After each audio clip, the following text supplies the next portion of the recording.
Donc, bonjour à tous et à toutes. Donc, on vous accueille aujourd'hui à ce goûter de Réhab sur le thème du plan de crise conjoint. Donc, merci de bien penser à débrancher vos micros et vos caméras puisque cette conférence est enregistrée et donc les intervenants ont signé un droit à l'image, mais nous vous rappelons qu'il faut que vous débranchiez vos caméras et vos micros. Pour ce qui est des questions qui seront posées aux intervenants, vous avez le chat, donc la petite messagerie. Vous n'hésitez pas à poser des questions au fur et à mesure des interventions. Donc, je vais vous présenter, on a la chance aujourd'hui de parler donc du PCC plan de crise conjoint avec trois interventions. Tout d'abord, on a l'équipe de Lausanne avec Caroline Sutter qui est père aidante et fait partie de l'équipe projet PCC à Lausanne, et Pascal Ferrari qui est enseignante-chercheuse et infirmière de formation dans l'équipe de Lausanne du PCC. Donc, vous allez nous parler de cette adaptation du plan de crise conjoint, ses indications, des intérêts et de la décision médicale partagée, ainsi que des petits points de vigilance. Donc, je vais vous laisser tout de suite vous présenter. Ensuite, Yves-Antoine Arsouet, qui est IPA au centre support de Réhab, va nous parler de l'état des lieux du déploiement du PCC en Pays de la Loire.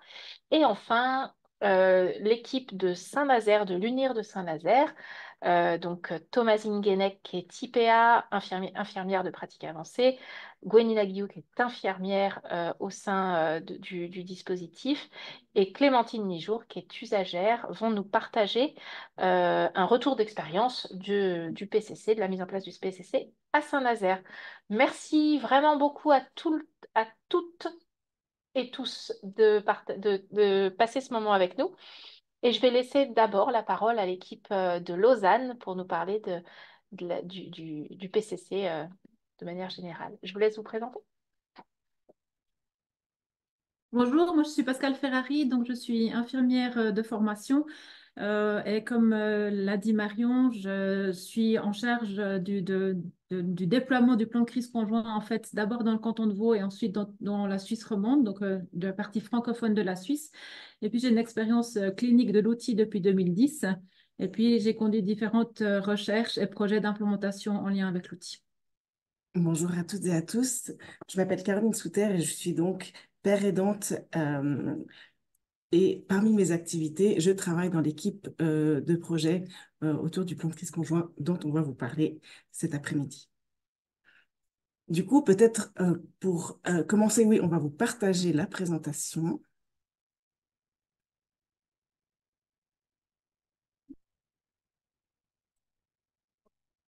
Désolée.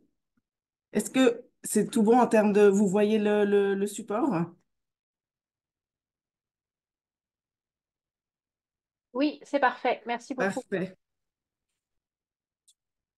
Alors peut-être juste dire que nous, tous les projets en fait en lien avec le PCC ont été financés par Promotion Santé Suisse, qui est un acteur au niveau national suisse qui subventionne des projets de prévention et de promotion de la santé. Comme vous le voyez, il y a plusieurs logos parce que ce projet a été mené en partenariat avec différentes institutions. On ne va pas donner plus d'explications à ce jour, mais si jamais on répondra volontiers à vos questions. Donc, pour commencer, ben, on va essayer de vous définir un peu de quoi on parle et puis d'où vient cet outil. Donc, en fait, le plan de crise conjoint, c'est un outil qui fait partie de la famille des déclarations anticipées en psychiatrie et il a la particularité d'avoir été créé par des usagers. C'était au Royaume-Uni il y a de ça un petit moment. Et à l'époque, c'est un outil qui a vraiment été créé pour défendre les droits et les intérêts des personnes concernées, en particulier dans les situations d'urgence. Et à l'époque, ça prenait le format d'une carte qui s'appelait la Crisis Card. Donc, c'était vraiment dans ce contexte-là que ça a été créé, notamment pour faire face aux situations de contrainte. Donc, c'est un outil c'est important de noter que c'est vraiment un outil qui appartient à la personne concernée et qui soutient en fait différents droits qui sont inscrits dans la Convention relative aux droits des personnes handicapées, et notamment le droit à l'autodétermination et le droit également à exprimer ses volontés ses souhaits, ses préférences en matière de soins et de traitement. Une de ses autres particularités, c'est que le contenu donc, cet outil, il doit être le fruit d'une décision partagée, c'est-à-dire qu'il doit être négocié et validé au minimum, donc entre la personne concernée et un ou une professionnelle. Donc, il n'est valide que s'il porte ces deux signatures. Dans l'idéal, on peut également associer un proche si la personne concernée le souhaite. Et dans un autre idéal, il est facilité par l'intermédiaire externe. Par un intermédiaire externe, on vous parlera ensuite de quelle forme ça peut prendre. Donc, le plan de crise conjoint, on va vous parler ensuite, il y a différents autres outils qui existent en la matière. Une des choses importantes, c'est que le plan de crise conjoint, c'est un document qui se veut court, donc c'est comme ça qu'il se présente. Ne vous inquiétez pas, si vous n'arrivez pas à lire, on va vous détailler ça dans un instant. Mais c'est vraiment un document au format A4, recto verso. Donc, il est composé de 3 parties. La première qui porte sur la connaissance de soi et la connaissance de la maladie. Donc, c'est une partie un peu on va dire, psycho-éducative. Une deuxième partie qui concerne les ressources de la personne. Donc, quelque part, une partie qui concerne l'autogestion. Et une troisième partie qui porte sur les préférences de soins et également les soins que la personne ne souhaite pas. Donc, si on entre un petit peu plus en détail, ben, ça commence par il s'agit d'identifier la personne concernée avec ses coordonnées pour qu'elle puisse être atteinte en cas de besoin. Et d'emblée, on va préciser avec qui il a été élaboré, puisque, pour rappel, donc vraiment le conjoint, d'ailleurs, petit aparté, le plan de crise conjoint, souvent on nous demande, ah, mais est-ce que ça veut dire que je dois être mariée? Eh bien non, pas du tout. Le conjoint, en l'espèce, ça veut dire qu'il doit être fait au minimum à deux, donc avec un ou une professionnelle de la santé. Et donc, on va l'indiquer au début du document. Peut-être si j'ose juste préciser, professionnel de la santé, plutôt professionnel qui intervient dans le champ de la santé mentale, parce que ce n'est pas spécifique à une profession en particulier. Et en tout cas, en Suisse, il y a par exemple des éducateurs, des assistants sociaux qui accompagnent aussi la démarche. Voilà, juste précision. Donc, merci pour cette précision. La deuxième rubrique, eh bien, on va demander à la personne d'écrire quelles sont les difficultés psychiques et ou les problèmes d'addiction qui ont motivé son suivi. Et là aussi, donc peut-être juste encore vous dire une remarque, désolée, je ne fais pas ça dans le bon ordre. C'est le contenu tel qu'il est, les rubriques, les intitulés des rubriques tels que vous les voyez aujourd'hui, ça résulte de tout un processus d'adaptation et de validation par la recherche, et notamment l'intitulé des rubriques a été revu pour être formulé en jeu pour que la personne puisse s'approprier le document. Et donc ici, on va parler de difficultés psychiques et de problèmes d'addiction parce qu'il ne s'agit pas nécessairement de noter un diagnostic. L'idée, c'est que vraiment la personne puisse s'exprimer avec ses propres mots et le décrire, ce qui il l'outil beaucoup plus facilement applicable dès lors que la personne peut s'identifier. Et donc, dans un premier temps, il était question uniquement de difficultés psychiques et qui comprennent, à notre sens, c'est au sens large, mais on a ajouté le terme d'addiction pour que des personnes qui ont ce bagage-là puissent davantage s'identifier que uniquement s'il était mentionné difficultés psychiques. Ensuite, on va proposer à la personne de renseigner ce qui peut l'amener à une situation qui la dépasse, la mettre en crise ou la fasse rechuter. Donc, quels sont les signes de crise? La rubrique suivante, c'est de décrire concrètement comment est la personne lorsqu'elle se trouve en crise, avec des choses qui soient observables en termes au terme cognitif, émotionnel, physique ou comportemental. L'idée étant d'être aussi précis qu'on peut, encore une fois, pour faciliter l'application. Ensuite, on peut renseigner s'il y a d'autres signes qui apparaissent selon son entourage, l'entourage étant à comprendre au sens large. Il peut s'agir de proches, mais également de soignantes ou de soignants. Enfin, ça peut être très large. Je profite d'ajouter ici que toutes les rubriques ne doivent pas nécessairement être renseignées pour que le document soit valable. Et typiquement, ben, au niveau des proches, certains ou certaines personnes ne souhaitent pas remplir. Cela, ça n'entame pas la validité du document si toutes les rubriques ne sont pas remplies. Ensuite, eh ben, on va s'intéresser aux stratégies que la personne peut mobiliser pour gérer la situation. Et là, idéalement, on va d'abord renseigner les choses que la personne peut faire elle-même. Ensuite, celles qui impliquent son entourage. Et en dernier lieu, les interventions de professionnels. Et justement, bah, la rubrique suivante, c'est qui est-ce que... oh, pardon. J'ai fait une bêtise, pardon. Je reviens en arrière. Et ensuite, on va renseigner à qui on peut s'adresser justement concrètement, quelles sont les personnes du réseau qu'on peut contacter, en précisant, là encore, il ne s'agit pas uniquement de mettre un nom, mais de mettre les informations pour la contacter, puisque, encore une fois, cet outil doit pouvoir être applicable en cas de besoin, et ce n'est pas à ce moment-là qu'on va aller chercher les coordonnées de la personne.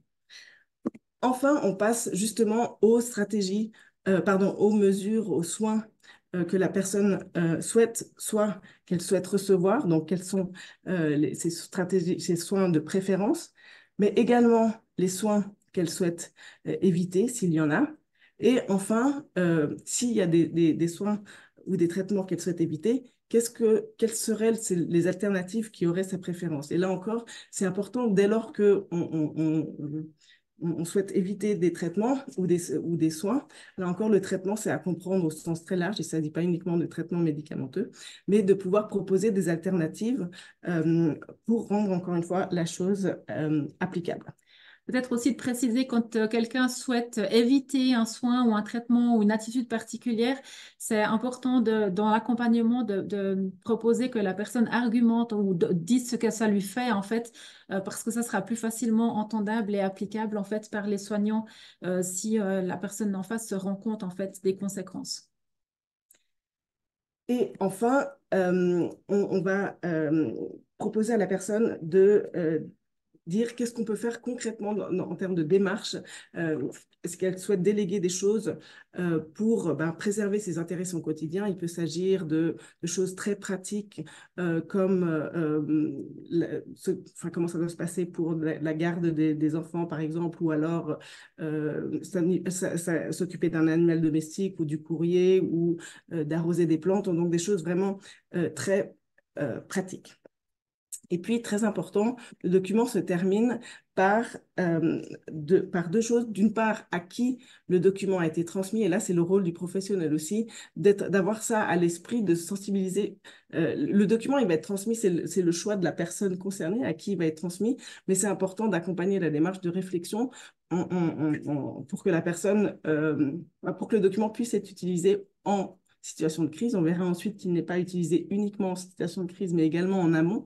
Mais au moment de la crise, le professionnel peut aider à penser où est-ce que ça va être utile. Est-ce que c'est dans un centre hospitalier? Est-ce que c'est un résidentiel? Ça peut être toute une série de personnes. Et puis, de penser également au moment de la révision, mais on y reviendra plus tard, de s'assurer que les nouvelles versions, s'il y en a, suivent pour qu'on s'assure que c'est les bonnes versions qui soient utilisées.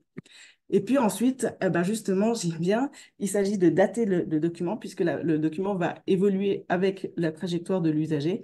Donc, c'est important de s'assurer qu'on a bien daté le document pour être sûr qu'on a le dernier en date. Et enfin, vraiment important, signature avec un S, puisque, encore une fois, on vous le rappelle, il s'agit d'un document rédigé conjointement. Donc, eh bien, on va aller chercher les signatures des personnes qui ont été impliquées. C'est vraiment les personnes qui sont au début dans l'élaboration. Il ne s'agit pas de faire signer nécessairement le document à toutes les personnes qui sont évidemment mentionnées, notamment comme personnes ressources. Peut-être dire que les signatures, elles valident surtout le fait que le contenu est le fruit d'une décision partagée, donc vraiment avec un partage d'expertise de l'usager, du professionnel, voire des proches, mais que très souvent, et probablement qu'on le verra dans l'exemple local qui sera donné par les collègues, mais que très souvent, finalement, ce n'est pas forcément les mêmes personnes qui accompagnent la rédaction que celles qui vont implanter ou appliquer le plan de crise conjoint en cas de crise. Donc, c'est aussi important de savoir que la personne qui signe ou qui accompagne la rédaction ne peut pas être tenue responsable sur le fait que ce soit appliqué ou pas. Évidemment, elle va tout faire pour aller dans le sens de défense de l'intérêt de l'usager. Puis peut-être encore une petite précision, là on vous l'a présenté de manière très linéaire, mais ça ne veut pas dire que la rédaction du document doit se faire dans cet ordre-là. Il s'agit de faire là où ça fait sens pour la personne en fonction de là où elle en est, de sa trajectoire. Donc là, on a fait le premier bout d'information vraiment sur la présentation de l'outil. On répondait volontiers à une ou deux questions de compréhension en lien avec l'outil avant d'aller plus loin. Je ne sais pas s'il y en a. J'avais juste une question, alors c'est peut-être de compréhension, c'est est-ce que je comprends bien que n'importe quel professionnel de santé mentale peut, conjointement avec un usager, établir un plan de crise conjoint avec lui? Oui, en effet, on a vraiment fait une étude exploratoire avant d'implanter plus largement l'outil et puis on a interviewé des personnes concernées qui disaient pour elles, ça pouvait être n'importe quel type de professionnel du champ de la santé mentale du moment qu'elle avait des compétences spécifiques dans ce domaine-là. Donc, c'est vraiment pas un outil disciplinaire dans l'accompagnement, mais évidemment, il faut que le professionnel se sente, on va dire, suffisamment armé pour accompagner la démarche. Mais des fois, ça peut être quelqu'un qui accompagne la démarche et à un moment donné, on va passer le relais sur quelqu'un qui va approfondir, par exemple, va faire intervenir un peu un médecin psychiatre pour discuter spécifiquement de la question des alternatives médicamenteuses. Donc, on va aussi utiliser les ressources spécifiques de ce domaine-là. Ok, merci. Alors, il y a d'autres questions, mais qui ne sont pas des questions de compréhension. Donc, je vous propose peut-être de passer à la suite et puis on regroupera toutes les questions pour pouvoir pour les poser à suivre. OK, donc moi, je vais prendre le relais pour vous parler des indications au plan de crise conjoint. Attendez, juste un petit souci, ça n'avance plus. Voilà, désolé. Donc, quand est-ce que ça fait sens de rédiger un plan de crise conjoint? D'abord dire, pour nous, ce qui est important, c'est que pour les soignants, en tout cas, le plan crise conjoint, ça a toujours systématiquement en fait dans la tête, en présence, dire est-ce que ça a du sens, est-ce qu'on pourrait le proposer, parce que les usagers, s'ils ne le connaissent pas, ils vont évidemment pas le demander. Et puis on verra après dans la slide suivante pour quelles raisons c'est important que les professionnels proposent l'outil. Mais il y a des moments peut-être plus particuliers qui font plus sens pour la personne, notamment à la suite d'une crise et ou d'une rechute dans la consommation. Alors, important de préciser peut-être que crise ne veut pas dire hospitalisation. Enfin, les professionnels, en tout cas dans notre contexte, ont tendance à confondre vraiment la situation de crise et d'urgence avec l'hospitalisation, alors qu'on peut très bien accompagner quelqu'un qui est en crise avec un suivi intensif à domicile, par exemple, ou en ambulatoire. Donc, voilà, juste faire attention à cette question-là. Donc, on parle de crise quand il y a finalement une rupture d'équilibre et quand la personne va moins bien ou est en souffrance. Et ça suffit pour, en fait, faire sens et proposer un plan de crise conjoint. Et cela même s'il n'y a pas forcément de diagnostic psychiatrique posé. C'est la raison pour laquelle on parlait de difficultés psychiques ou problèmes d'addiction sans forcément avoir un diagnostic. C'est particulièrement vrai en plus pour les jeunes personnes concernées par des difficultés psychiques ou une souffrance psychique. Ça fait sens également quand la personne a une préférence dans les soins ou des traitements ou qu'elle a déjà expérimenté des soins et des traitements qui ne lui ont pas convenu ou au contraire d'autres qui lui ont beaucoup convenu pour en fait orienter et aider les soignants également lorsque se pose la question d'introduire un traitement ou de mettre un traitement en réserve ou d'augmenter les doses, enfin en fonction d'une situation difficile. Une indication au plan de crise conjoint, c'est aussi pour permettre de promouvoir et de renforcer les auto-soins.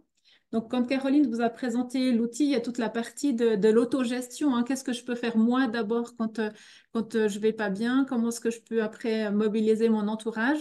Mais ça permet de mieux se connaître et puis du coup de renforcer les choses qui fonctionnent bien. Et ce qui se passe, c'est que très souvent, pendant une crise, les personnes ont l'impression qu'elles n'ont plus de ressources, qu'elles sont nulles, incapables, qu'elles n'arrivent pas à faire face.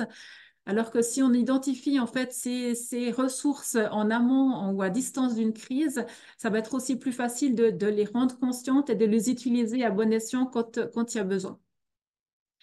Faire un PCC, ça peut aussi être un bon moment de proposer un PCC quand il y a un changement ou un arrêt de médication qui est voulu ou obligatoire suite à des effets secondaires trop importants.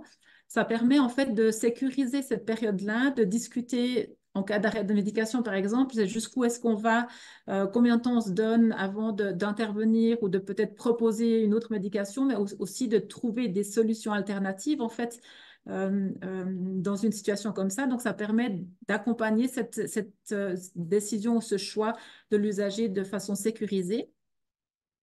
À la suite d'une mesure de contrainte, ça c'est ce que Caroline disait, c'est quand même né dans ce contexte-là au départ, mais c'est important d'entendre que le plan crise conjoint est beaucoup plus global.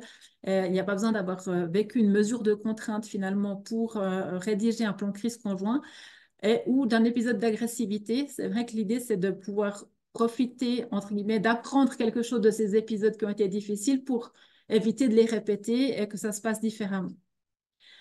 Ensuite, il est également préconisé quand la situation de la personne concernée est très complexe et instable et que ça nécessite la coordination de plusieurs professionnels. Et ça permet de définir qui fait quoi, à quel moment, qui prend le lead ou à qui à qui on informe en fait d'une situation d'urgence. Parce qu'on voit qu'il y a des fois plusieurs professionnels qui sont impliqués et personne ne sait qui fait quoi. Et si ça n'a pas été décidé de qui fait quoi, finalement, tout le monde se renvoie à la responsabilité et plus personne prend des décisions. Et puis, c'est aussi utile lors d'une transition en fait, d'un lieu de soins à un lieu de vie, par exemple, ou d'un lieu de soins à un autre, c'est-à-dire entre l'hôpital et un hébergement psychiatrique ou entre l'hôpital et le domicile.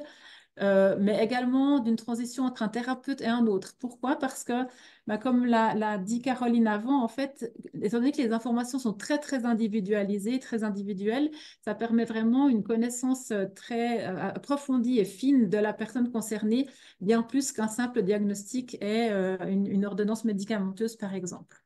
Donc là, on vous a mis plusieurs indications.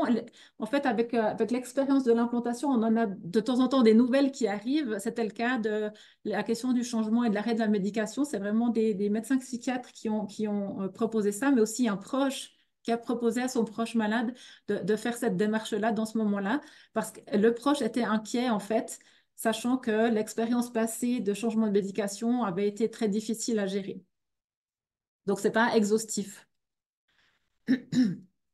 Ici, vous voyez les différents impacts du plan crise conjoint qui ont été mesurés en fait dans la littérature scientifique par des recherches scientifiques. Donc, en vert, vous voyez, on va dire, les améliorations ou les effets bénéfiques euh, sur le patient, la personne concernée, les proches, l'entourage. Et puis, plus à droite, plus on va dire en lien avec le système, mais évidemment que c'est aussi des effets extrêmement importants pour la personne concernée. Donc, ce qu'on a pu mettre en évidence, c'est que, comme l'indique son nom, hein, c'est un plan de prévention des crises, de prévention de la rechute. Donc, ça permet d'améliorer ou d'être plus précis par rapport à ça. C'est un outil, comme il est le fruit d'une décision partagée, et que ça permet aussi de se découvrir en fait l'un l'autre, de se connaître l'un l'autre, entre professionnels et usagers, mais aussi des fois entre l'usager et son proche, même s'ils se connaissent de longue date, c'est des questions qui n'ont pas toujours été abordées. Ça permet d'améliorer l'alliance thérapeutique et ça vraiment, les trois parties le disent. Ça permet d'améliorer le partenariat également dans les soins puisqu'on va tenir compte de l'expertise de chacune des parties.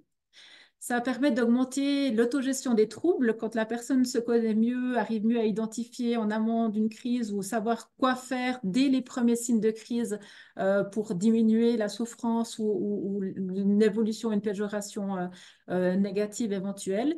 Et donc, ça renforce l'empowerment des patients qui arrivent à reprendre le contrôle sur leur vie et leurs troubles. Et ça augmente aussi la qualité de vie, c'est-à-dire que comme ça contribue à finalement être plus stable et à diminuer les situations de crise ou de rechute, ça contribue plus largement à la question de la qualité de vie. Au niveau du système, on a vu que ça diminuait les hospitalisations sous contrainte. Évidemment, ça ne touche pas que le système parce que c'est la première personne concernée, c'est la personne qui souffre d'un trouble psychique. Et les études ont montré que ça diminuait de un quart les réadmissions sous contrainte. Donc, c'est quand même un outil qui est vraiment intéressant. On a pu montrer dans le canton de Vaud qu'on pouvait diminuer les réhospitalisations précoces, c'est-à-dire des hospitalisations à 30 jours, donc 30 jours après que le patient soit sorti. On voit que c'est considéré comme étant des hospitalisations évitables et on voit qu'avec un plan de crise conjoint, quand il est rédigé en prévision de la sortie de l'hôpital, ça permet de diminuer ces patients qui en fait reviennent très très rapidement ou trop rapidement à l'hôpital et c'est quelque chose qu'on aurait pu éviter. Et parce que ça diminue les hospitalisations sous contrainte, les réadmissions précoces, mais ça améliore également l'utilisation des ressources sociosanitaires, évidemment une autre plus-value, c'est une diminution des coûts de la santé de façon générale. Quand je parle de la meilleure utilisation des ressources sociosanitaires, c'est aussi les ressources finalement de la personne ou de son entourage. Donc, ce n'est pas seulement des ressources des professionnels. Quand chacun sait en amont quel sera son rôle et qu'est-ce qu'il pourra amener comme pierre à l'édifice, si j'ose dire, pour prévenir et mieux gérer une situation de crise. Donc, c'est un outil à plusieurs titres, vous le voyez, qui a des impacts intéressants. Et ben, les pairs ont été interrogés sur ben, quel était pour eux, quel intérêt avait cet outil. Alors, en premier lieu, j'aimerais quand même rappeler quelque chose d'important. Il s'agit évidemment pas d'une baguette magique, c'est un outil intéressant, autant pour la personne concernée que dans la mesure où il favorise le partenariat et donc également euh, voilà, la relation de soins, mais c'est pas pour autant une baguette magique, c'est vraiment un outil qui va soutenir le processus de rétablissement et comme comme chacun sait, c'est un processus qui est long et encore une fois, ne va pas se faire en un claquement de doigts. C'est vraiment un outil qui va aider à la conscientisation. Et là, j'insiste aussi sur quelque chose. Le passage par l'écrit est aussi un des points importants dans ce processus.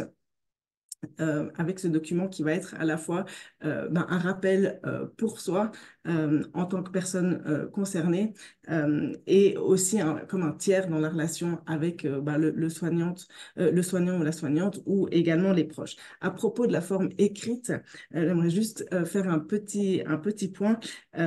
Bien sûr qu'on insiste sur le fait que la personne soit actrice du processus et donc rédige elle-même et soit rédige aussi en jeu, mais il ne faut pas que ce soit un obstacle à aller de l'avant si la personne ne se sent vraiment pas d'écrire ou pense qu'elle n'écrit pas assez bien. On va trouver des parades, mais l'idée, ce qui est important, c'est que ce soit le point de vue de la personne et également que ce soit écrit dans ses mots, ce qui va faciliter l'identification au moment de l'application. Donc, ben, c'est un outil vraiment d'empowerment en premier lieu. Là encore, ben, c'est le cadre dans lequel il a été créé et c'est pas pour rien. L'idée, il s'agit en premier lieu de défendre les intérêts et les droits de la personne. C'est un outil d'introspection, de psychoéducation, puisque, ben, encore une fois, il s'agit d'apprendre à mieux se connaître soi-même et également comment les difficultés s'expriment chez soi. C'est un outil qui va favoriser le partage d'expériences et la reconnaissance des expertises de chacune des parties. Et ça, ben, on a beau prôner le partenariat, c'est quelque chose qui le met concrètement en œuvre. Puis c'est un filet de sécurité quelque part, mais il est important dans la mesure où il est applicable, contrairement à d'autres outils, vraiment dès les premiers signes de crise et en amont. Évidemment, on va essayer d'éviter les crises. Il peut être utilisé comme un outil de promotion de la santé et dans une perspective salutogénique, pas uniquement pathogénique. Mais donc, on va l'appliquer dès les premiers signes, mais même avant, on va essayer souvent, les usagers nous disent qu'ils l'utilisent pour finalement maintenir leur bonne santé. Et puis enfin, c'est un outil vraiment qui soutient la décision partagée et qui va évoluer avec la trajectoire du patient, avec cette notion d'apprentissage dont parlait Pascal avant. L'idée, c'est d'apprendre de la crise et de pouvoir intégrer ça dans des nouveaux contenus dans la révision du plan de crise conjoint. Je veux parler du point de vue des proches. Alors déjà, dire que ce qui est important, plusieurs usagers pardon, que nous avions interviewés dans le cadre de notre étude exploratoire nous disaient qu'ils ne souhaitaient pas que leurs proches soient impliqués parce que c'était un outil qui était très personnel, avec des informations très sensibles. Et pour d'autres, c'est important que les proches soient présents. Donc c'est vraiment l'usager qui décide en fait de ce qu'il en est. Mais c'est aussi important que les usagers entendent quels sont les avantages que les proches voient en fait à cet outil-là, parce que ça peut permettre un certain nombre ça peut permettre aussi d'ouvrir le dialogue en fait, et ça les proches le disent vraiment, ou des fois autour du plan de crise conjoint, ils découvrent leurs proches malades par rapport à des stratégies qu'ils n'avaient pas identifiées ou des personnes ressources qu'ils n'avaient pas imaginé les mêmes. Donc ça permet vraiment d'ouvrir un dialogue mais aussi de partager le vécu des uns et des autres autour de la maladie de la personne concernée, du proche, mais des fois aussi parler du vécu du proche avec les professionnels. C'est un outil donc, qui permet aussi de remettre chacun à sa place. Et ça, c'est important de préciser. Si un proche participe à la rédaction, c'est important que le proche puisse aussi un bout lâcher le contrôle. C'est l'outil de l'usager. Donc, lui, il peut dire ce qu'il observe, il peut partager son expérience, mais au final, c'est quand même l'usager qui va décider finalement de ce qu'il y met et comment il souhaiterait qu'on le soutienne.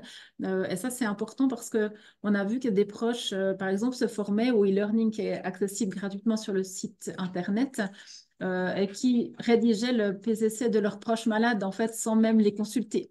Donc, c'est vraiment un outil qui permet de redéfinir la place de chacun. Pour les proches, c'est quelque chose qui les rassure énormément parce qu'ils savent aussi qu'est-ce qu'ils pourront faire ou qu'est-ce qu'ils ne devraient pas faire, en fait, dès les premiers signes de crise. C'est un outil qui permet de mutualiser les compétences, les connaissances et les ressources des uns et des autres.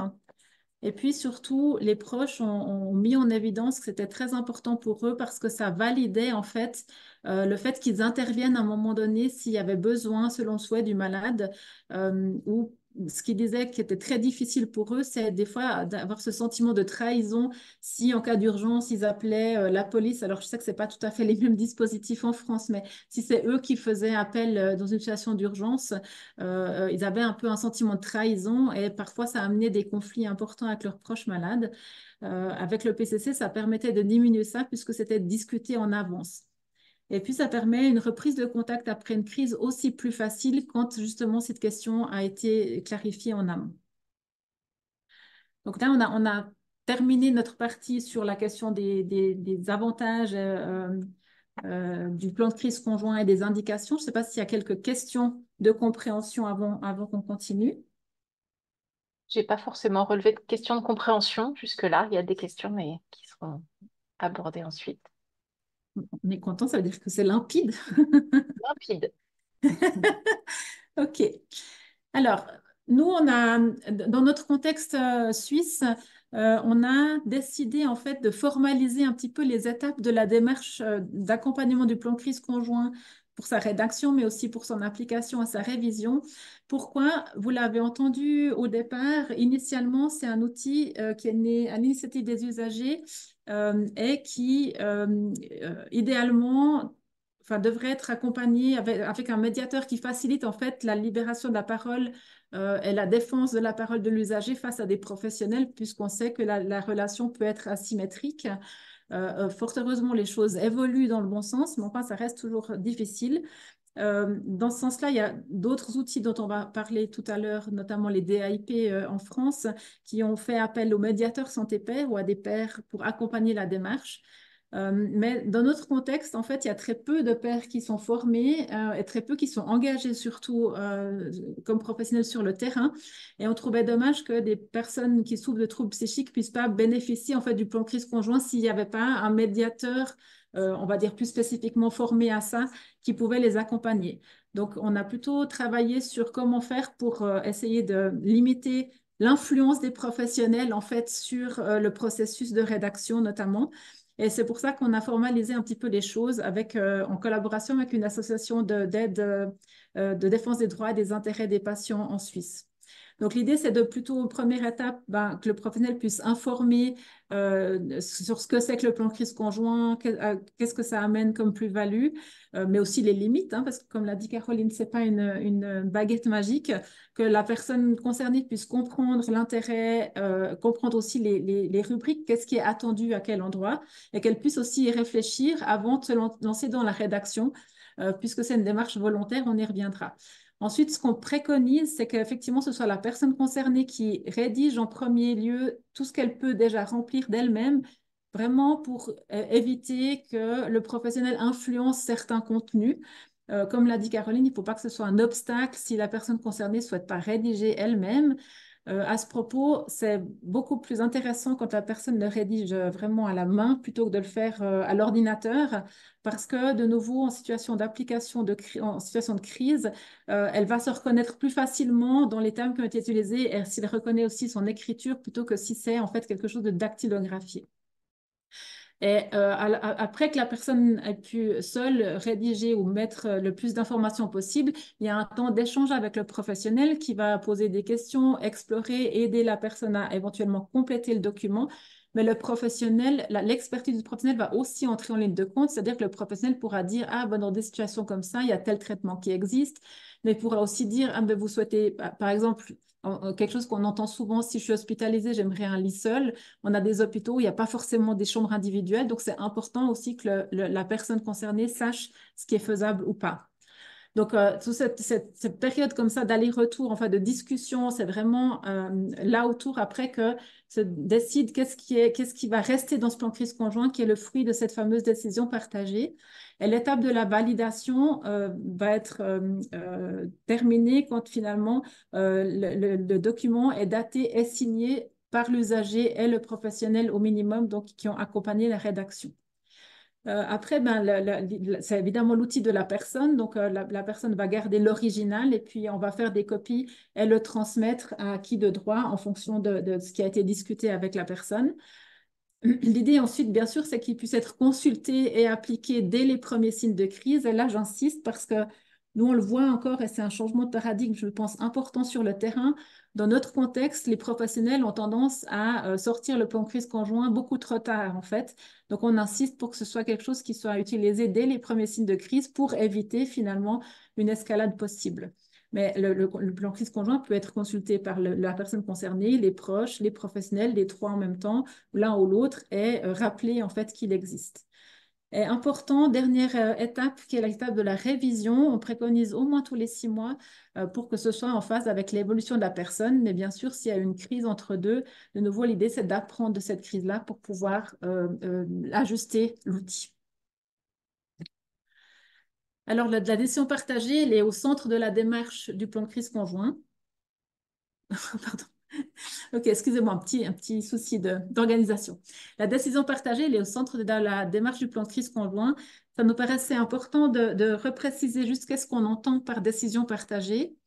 Donc, c'est quand un patient est ou un professionnel, ou est un professionnel, pardon, font consensus, donc se sont vraiment mis d'accord sur la décision à prendre dans la clinique. Donc, ça concerne un traitement médicamenteux ou un soin relationnel ou une orientation pour le suivi ou un lieu de vie.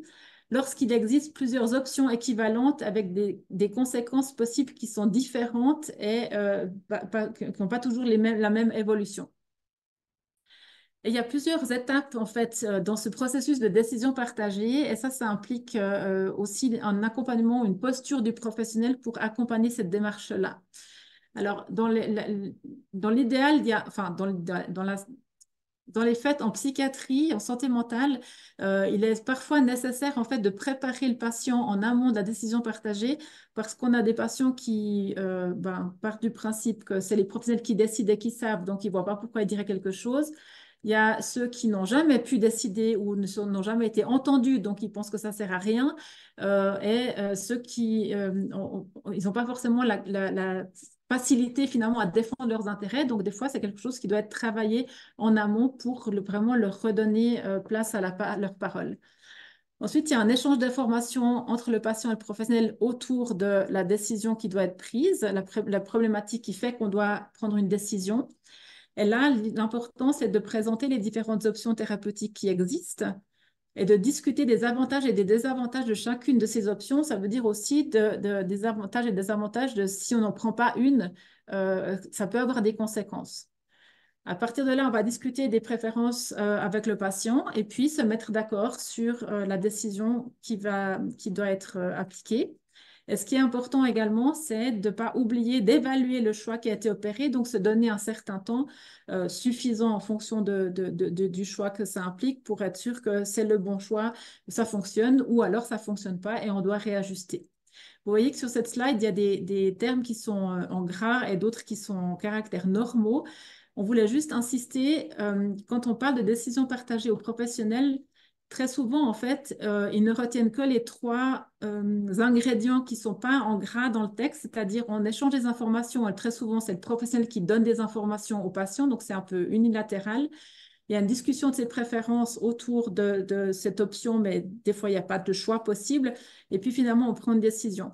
Alors que vous le voyez, la décision partagée implique toute une autre démarche et puis vraiment cette question d'avoir des choix possibles pour que la personne puisse reprendre le contrôle par rapport à ces choix qui la concernent en premier lieu. Alors, on voulait faire un petit aparté pour parler du PCC et d'autres outils similaires, plus ou moins similaires qui existent. Ce n'est pas exhaustif, que ce soit clair, et c'est un rapide tour d'horizon. Ce qui paraissait important, c'est que on a essayé de les placer sur un axe qui, d'un côté, parle de l'outil de l'usager et de l'usager uniquement, de l'autre côté, qui parle d'outils des professionnels et des professionnels uniquement, et puis au milieu, des outils qui sont de type de décision partagée. Et puis, enfin, on a été regarder un peu ce qui existait dans votre région. Donc, quand on parle de décision partagée et les formes de déclaration anticipée, donc on a le plan crise conjoint, comme on disait, par définition, ça doit être le fruit d'une décision partagée, donc ça, c'est pas discutable. Donc, il se situe de toute façon, en fait, entre les deux expertises, tout en sachant que ça reste l'outil de l'usager. D'autres types de déclarations anticipées dans vos contextes, il y a les directives anticipées incitatives en psychiatrie, qui sont aussi une forme de déclaration anticipée. En revanche, elles peuvent être quand même rédigées seules, mais c'est fortement préconisé que ce soit en collaboration avec un professionnel et si possible avec un médiateur santé-pair. Et puis, mon GPS+, qui est un peu plus quand même l'outil de l'usager, mais où c'est fortement préconisé que ce soit discuté et partagé avec les professionnels. Ces deux outils, alors mon GPS+, c'est un outil conséquent en termes de nombre de pages, de rubriques à renseigner. Les directives anticipées incitatives, c'est 4 pages. Elles sont adaptées au contexte français. Voilà, c'est juste vraiment là, très, très rapidement les grandes différences de ces outils. Mais vraiment, le principal à retenir, c'est que le plan crise conjoint, il doit être le fruit d'une décision partagée. Ensuite, on a des outils d'autogestion qui existent dans votre contexte, donc des pairs qui l'ont mis sur pied, mon plan de soutien. Et ça, c'est vraiment une connaissance de soi et qu'est-ce que la personne peut mettre en œuvre en cas de besoin. Et puis, dans le cadre de Revim, qui est un kit sur le rétablissement en santé mentale qui a été aussi rédigé par des personnes concernées, il y a un carnet personnel qui s'appelle mon plan personnel de gestion de crise, qui peut être un outil qui peut être utilisé en amont de la rédaction du plan crise conjoint, qui, elle, est très synthétique. Et puis, ça nous paraissait important de faire une distinction avec le plan de prévention partagée qu'on n'utilise pas chez nous, en fait, mais qui est dans votre contexte, parce qu'apparemment, il y a souvent des confusions. Alors, on est allé se plonger dans les documents de la HAS. C'est vraiment un document qui peut n'être rédigé que par des professionnels. Idéalement, évidemment, il doit l'être en collaboration avec la personne concernée. Mais ce qui est surtout important, c'est qu'on ne se centre que sur la question de la violence ou de l'agressivité et dans un contexte hospitalier de soins sans consentement. Donc, vous voyez que c'est réducteur par rapport à tous les aspects qui sont abordés dans le plan crise conjoint. Et de nouveau, ce n'est pas forcément un outil de décision partagée, même si c'est ce qui est préconisé. Voilà, un très, très rapide tour d'horizon avant d'arriver à la question des points de vigilance. Alors effectivement, on voit dans la pratique, beaucoup de gens sont pleins de bonne volonté, mais il n'empêche que la pratique montre qu'il y a certains points auxquels il est bien bon de rester attentif, et ce, à chacune des étapes de la démarche que Pascal vient de vous décrire. Donc la première, eh bien, il s'agit au moment où on informe la personne, eh bien, de rappeler que c'est vraiment une démarche volontaire. Euh, et on ne va pas essayer de convaincre la personne. C'est pas la même chose d'informer, même d'informer sur des potentiels bénéfices, que de vouloir la convaincre. Donc, il faut que ça ait du sens pour la personne. Sinon, il y a déjà une forme de contrainte, en fait, à ce stade-là.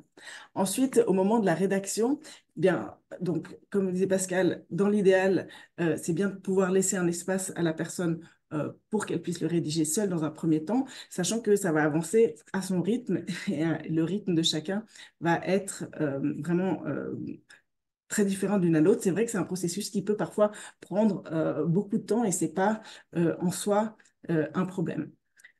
L'idée, c'est vraiment d'accompagner la démarche selon les principes de la décision partagée dont Pascal vient de vous parler. Ah oui, et peut-être une chose encore qui figure pas là-dessus, c'est vrai qu'on invite les gens à être aussi spécifiques que possible pour faciliter l'application, mais tout ça dans un équilibre quand même, avec un souci de concision, puisque bah, c'est pas l'idée, c'est quand même de faire un outil qui soit applicable en urgence, et on sait que dans l'urgence, eh bien, ça va être difficile pour certains de prendre connaissance d'un document de plusieurs pages. Donc, c'est aussi un des buts, et pour ça qu'il tient sur un format A4, c'est vraiment de garder quelque chose qui soit applicable dans l'urgence, même si, encore une fois, ce n'est pas le seul contexte dans lequel l'outil va être appliqué. Donc, au moment de la validation, bien penser, comme on le disait, à dater et signer le document. Dater parce qu'il peut y avoir plusieurs versions, et signer, ça montre, ça signe justement l'engagement des deux parties, tout en ayant à l'esprit ce que disait Pascal avant, que signer ne veut pas dire qu'on va garantir qu'on est soi-même responsable de l'application de mesures qui ne relèvent pas de nous. Et puis, de le rendre accessible, eh bien, ça va s'agir de le sauvegarder, donc ça peut être informatique selon enfin, les systèmes informatiques des différents lieux, mais également de transmettre, encore une fois, aux personnes identifiées comme importantes dans le processus de soins de la personne. En ce qui concerne la consultation et l'application, ben, vraiment penser dès les premiers signes de crise ou de rechute, sachant que, encore une fois, ça peut être même sans qu'il y ait de signes de crise ou de rechute. Il y a des personnes qui nous disent qu'ils ont le document affiché chez eux, puis que c'est un rappel au quotidien, mais en tant que professionnel, vraiment de s'assurer que on n'attende pas d'être dans une situation d'urgence où les options sont beaucoup plus limitées, mais qu'on va l'appliquer. C'est aussi pour ça qu'on invite la personne à renseigner quels sont ces signes de crise. Ça va aussi nous guider sur comment est-ce qu'on peut l'aider en amont. Rechercher systématiquement est-ce qu'il y a un plan de crise conjoint ou pas. Et puis, bah, évidemment, respecter le contenu dans toute la mesure du possible. Sinon, toute la confiance gagnée dans le processus de rédaction, eh bien, si ensuite ça ne débouche sur rien, eh bien, ça risque de mettre à mal justement la confiance et l'alliance. Même si, encore une fois, c'est effectivement, il peut être bon pendant le processus de rédaction de sensibiliser la personne que ben on est dans une phase d'implantation et qu'on ne peut pas garantir à ce stade, l'outil n'est pas suffisamment connu, on ne peut pas garantir que tous les contenus vont être appliqués, mais on peut s'engager à faire son maximum pour que ce soit le cas. Et puis, ben voilà, c'est pas un document définitif, ça va accompagner la personne dans son parcours de soins.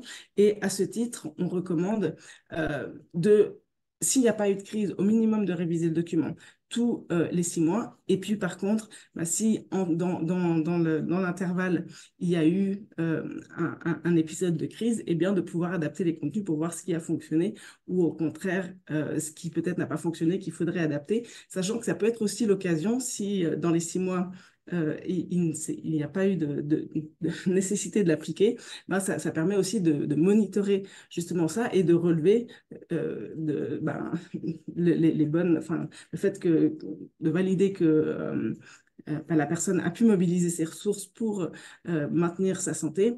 Et ben, ça peut être aussi l'occasion de réfléchir à qu'est-ce qui a permis de maintenir, d'éviter les crises pendant cette durée-là, et est-ce qu'il y a peut-être des choses à compléter justement dans le document comme nouvelles stratégies qui n'avaient peut-être pas été identifiées en tant que telles avant. Je crois que j'espère qu'on n'a pas oublié trop de choses. Euh, et du coup, on arrive au bout de notre présentation et on se réjouit pour le coup de répondre à vos nombreuses questions si on en croit le chiffre 14 qui s'affiche sur notre écran. Donc du coup, on va peut-être arrêter le partage pour pouvoir Merci passer à beaucoup. cette partie-là. Merci beaucoup pour cette présentation qui est très claire et très complète du PCC. Alors, il y a pas mal de questions qui sont arrivées sur le chat. Euh, la question en pratique, est-ce que il y a un texte de loi? Est-ce que la place du PCC dans la législation et est-ce que finalement la rédaction et la signature d'un PCC engage la responsabilité des équipes soignantes, des institutions? Est-ce que ça existe quelque part en termes légaux en France et en Suisse d'ailleurs? Peut-être que vous avez des réponses en fonction des territoires. Alors, déjà, peut-être préciser que dans la législation suisse, les directives anticipées, elles existent également légalement pour la psychiatrie, ce qui n'est pas le cas en France. Ok. Donc, c'est possible de rédiger des directives anticipées, en fait, pour la situation de perte de discernement, que ce soit des problèmes somatiques de fin de vie ou que ce soit pour la psychiatrie. La perte de discernement pouvait être en psychiatrie, mais ça ne sera valable que pour ce moment-là. Donc, l'avantage du plan crise conjoint, c'est qu'on peut intervenir bien en amont et puis qu'on peut intervenir et éviter cette situation, d'arriver jusqu'à cette perte de discernement. Donc, ça, c'est un des avantages. Juste aussi dire que la législation, elle permet également aux soignants de détourner l'application quand même des préférences des patients en situation de crise quand il y a une mesure de contrainte, une hospitalisation sous contrainte. Donc, voilà, c'est aussi limité. Et dire que très peu d'usagers en Suisse, en fait, rédigent des directives anticipées en psychiatrie parce qu'ils trouvent que c'est extrêmement complexe. Certains patients disent, bah, comme de toute façon, la loi permet de le détourner, ça ne sert à rien, on ne va pas m'écouter. Enfin, voilà, il y a pas mal d'obstacles. Enfin, le fait que ce soit légal n'est pas forcément toujours une porte ouverte, en fait, à ce que ce soit plus diffusé. Donc, en tant que tel, dans la loi suisse, le plan crise conjoint ne figure pas dans la loi. On est en train de travailler à des négociations pour aller dans ce sens-là. En revanche, on a des avis de juristes très différents. Donc, le statut, il n'est pas clair, si vous voulez. Certains juristes du domaine de la santé estiment que c'est une directive anticipée facilitée. Et comme directive anticipée en psychiatrie est valable, elle est légalement valable en Suisse, ben, c'est contraignant. Et pour d'autres, en fait, ça n'a pas valeur de directive anticipée. En revanche, c'est un contrat finalement qui engage les parties. Alors, de nouveau, comme on l'a dit, ça engage les parties pour défendre les intérêts, les droits et essayer de respecter les préférences de tout ça chacun. Mais en fait, très souvent, ça implique des parties tierces. Donc du coup, la réponse, elle n'est pas toute simple. Je ne peux pas vous dire oui, non. En fait, ce n'est pas noir-blanc.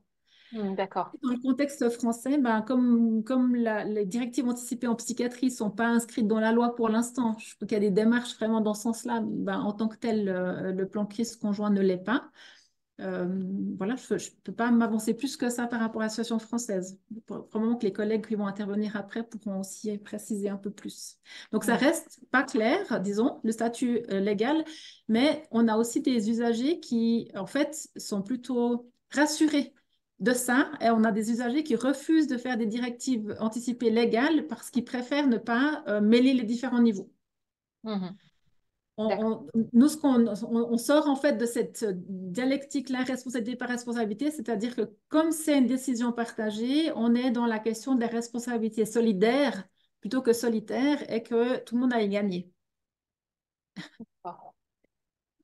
Alors, il y a d'autres questions qui concernent les signatures et qui est impliqué dans ce PCC, puisqu'il y a une question qui demande si toutes les personnes amenées à intervenir sur le PCC doivent signer le document. Et puis une autre question qui s'en rapproche un peu, qui dit si une personne est désignée pour devoir intervenir comme aidant, par exemple, dans le PCC, est-ce qu'elle doit être informée? Est-ce qu'elle doit être co-signataire également du PCC?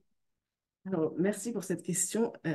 Donc, on va demander uniquement aux personnes qui ont vraiment participé à la rédaction du document de signer le document. Les personnes qui sont mentionnées comme personnes de ressources ne doivent pas nécessairement signer le document. En revanche, c'est essentiel effectivement de les informer, voire de leur demander si elles sont prêtes à jouer, à faire ce qu'on demande, ce qu'on attend d'elles en fait. Et ça peut être le rôle aussi justement du professionnel ou de la professionnelle de s'assurer que de rendre attentive la personne au fait qu'il ne suffit pas de marquer un nom et un numéro de téléphone, mais que si on souhaite que les personnes, on attend quelque chose d'elles, et bien qu'elles en soient informées, puis qu'elles soient d'accord. Ça peut être aussi l'occasion justement de négocier un petit peu des choses avec notamment ses proches, dire ben, par exemple... moi, je suis d'accord qu'on me sollicite, mais de telle heure à telle heure uniquement. Par exemple, la nuit, il faut que quelqu'un d'autre prenne le relais. Et ça peut être l'occasion, justement, ben, de se poser, encore une fois, d'être dans l'anticipation et du coup, d'avoir une solution qui soit toute prête au moment ben, de crise. D'accord, bah, merci de cette réponse. Il y a des questions Peut-être très... si j'ose juste encore enfin, c'est un complément un tout petit peu en lien avec ça. On l'a dit, le plan crise conjoint peut être rédigé ou accompagné, la rédaction accompagnée par tout type de professionnels dans le domaine de la santé mentale. Ce qu'on constate malheureusement, j'ai envie de dire, dans notre contexte encore, c'est que si ce n'est pas un médecin qui a accompagné la démarche, ce sera moins pris au sérieux. Donc, on Hmm. est encore dans cette problématique-là, dans la question des rapports de pouvoir dans les soins.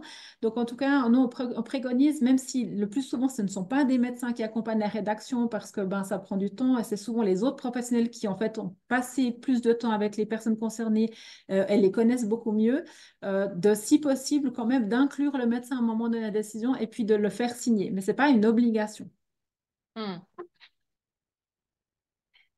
Merci beaucoup. Des questions assez pratiques sur est-ce que un PCC qui a été rédigé il y a plusieurs années chez quelqu'un se considère comme étant stable, est-il toujours d'actualité? Est-il toujours est-ce que la personne peut s'en prévaloir encore?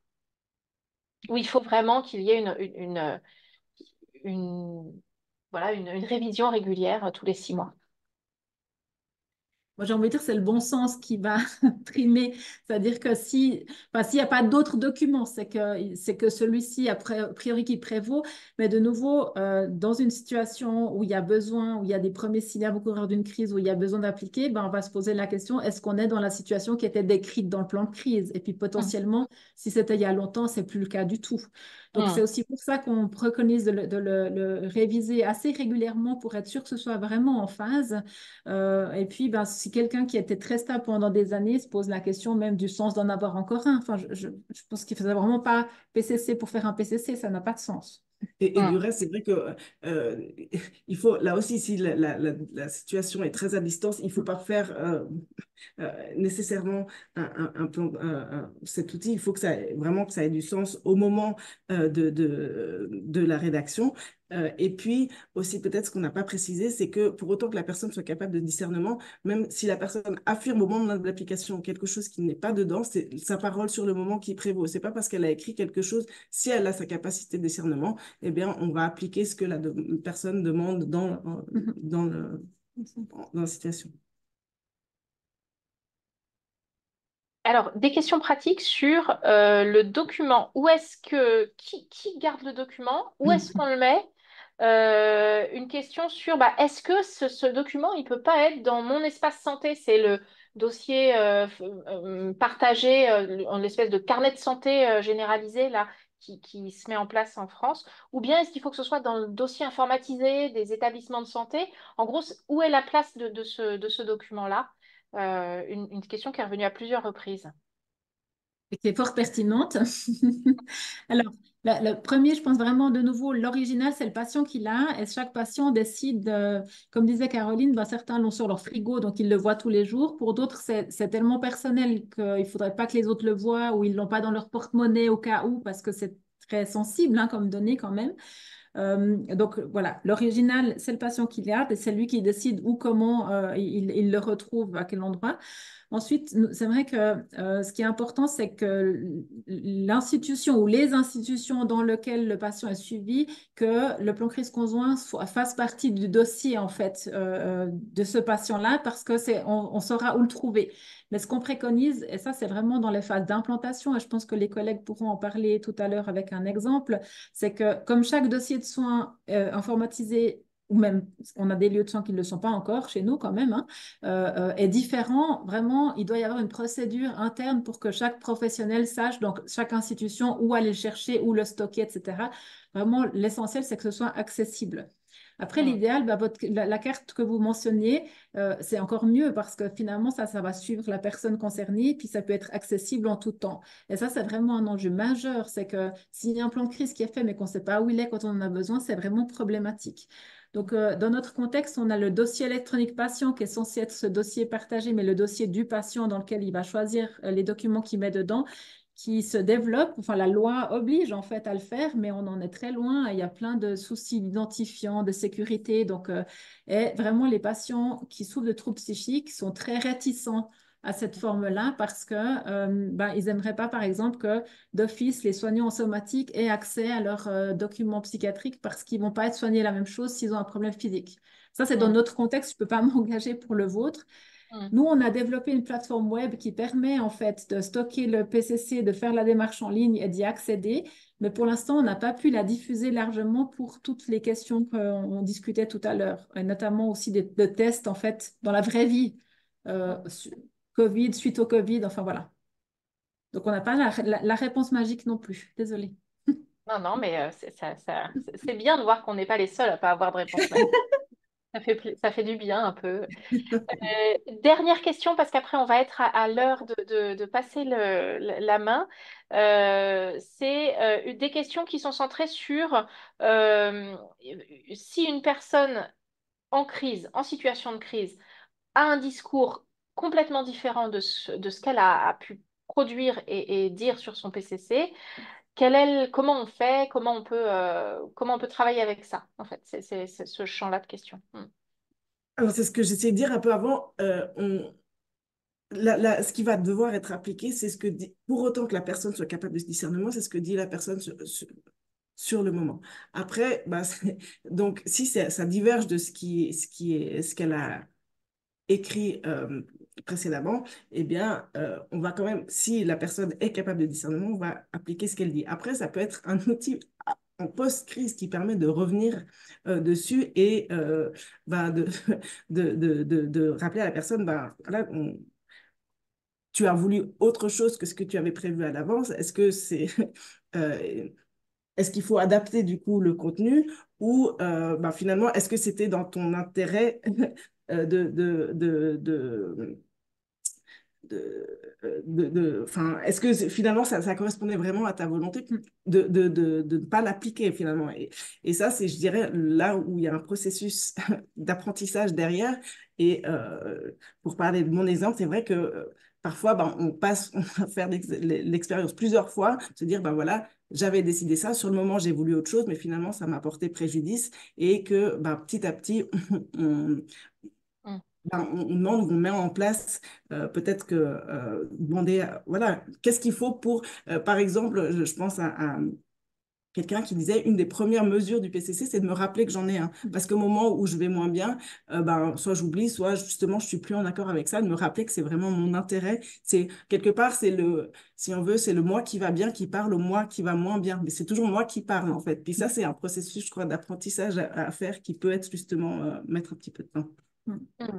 Et au contraire, si la personne n'a pas sa capacité de discernement, ben, les professionnels doivent partir du principe que c'est la volonté présumée qui est dans le plan crise conjoint qui va être appliquée, évidemment pour autant que ce soit la situation de crise qui était décrite, parce que ça c'est encore un autre cas de figure, c'est que ça pourrait être une autre situation de crise. Mais dans la formation qu'on fait en présentiel, on fait des jeux de rôle, notamment sur l'accompagnement de la rédaction, mais aussi sur l'application, parce que, enfin, un des risques, c'est aussi d'appliquer ça au pied de la lettre, alors qu'au fond, avant toute chose, c'est même dans la situation de crise, c'est d'abord de rencontrer la personne, de là où elle en est, comment elle se sent, quels sont ses besoins et ses difficultés. Et puis, on peut, bien sûr, le plan crise va être une aide pour tout à chacun, mais il ne s'agit pas forcément non plus de l'appliquer A, B plus C parce que on n'est pas toujours exactement dans le même cas de figure. Donc, le plus possible d'y coller, mais ce n'est pas de nouveau de convaincre le patient.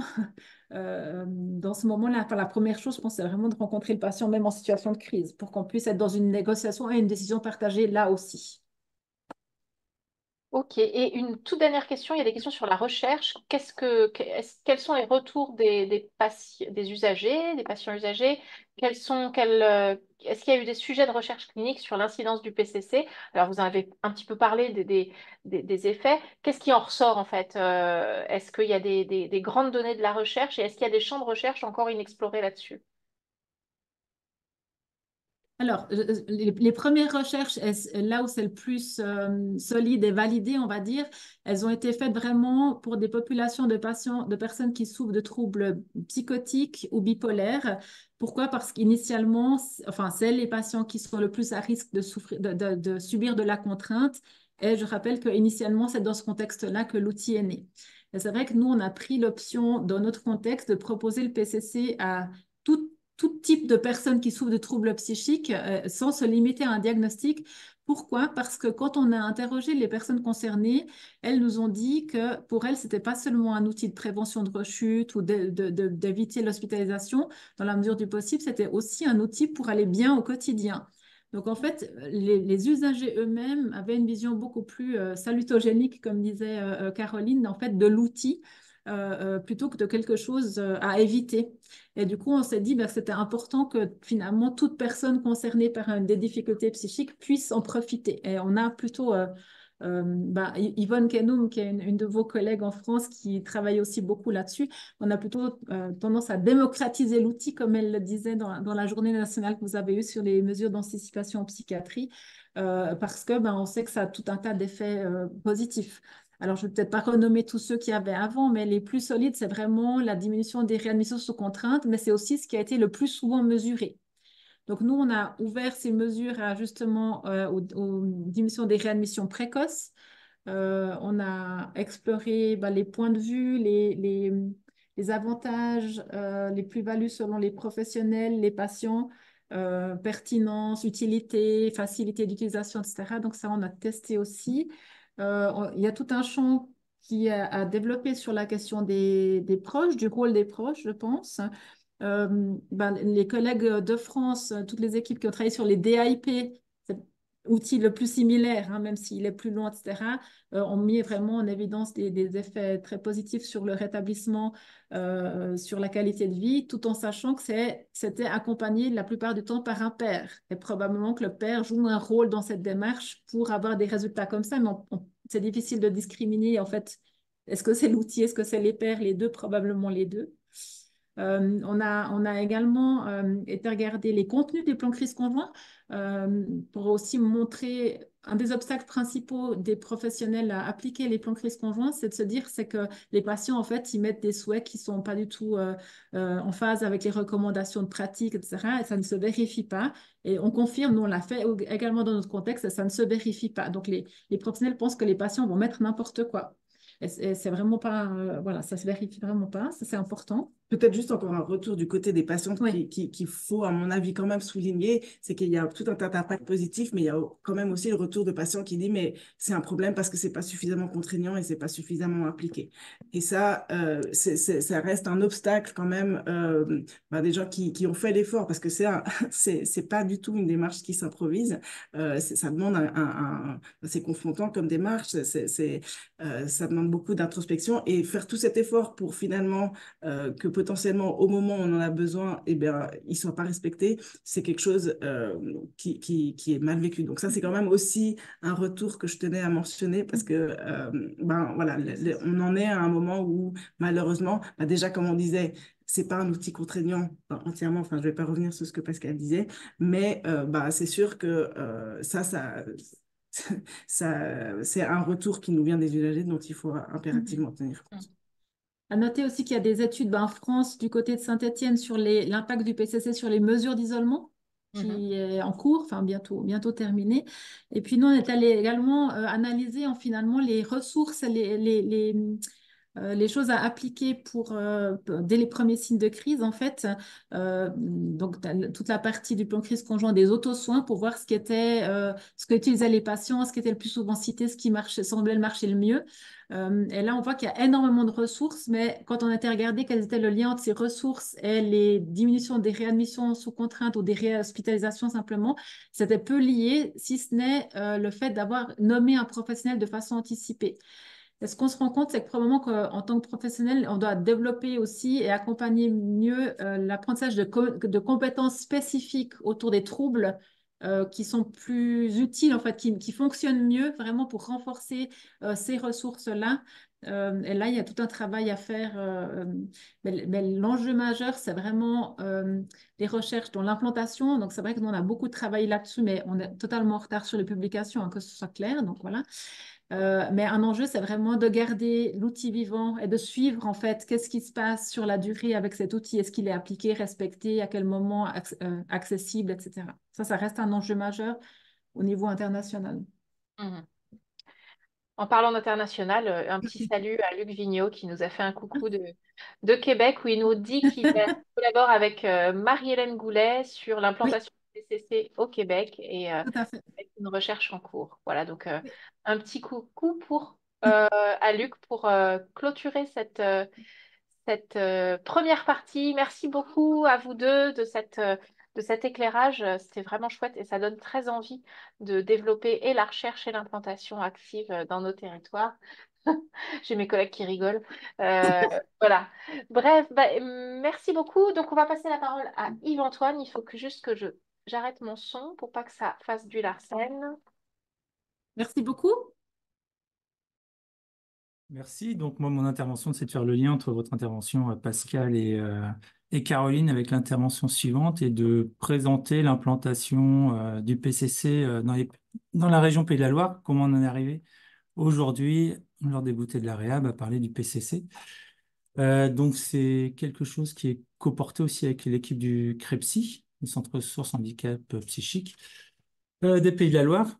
Donc en 2020, il y a une première journée ouverte à tous les publics sur handicap psychique et crise, dangers, opportunités, ce qui a permis d'aborder la notion des déclarations anticipées, des plans de crise conjoints.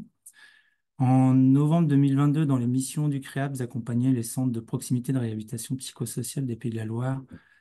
On a fait un cycle connaissances et outils, donc c'est une sensibilisation sur le plan de crise, outils d'empowerment, avec différents plans de crise. Donc, c'est un état des lieux des différents documents existants.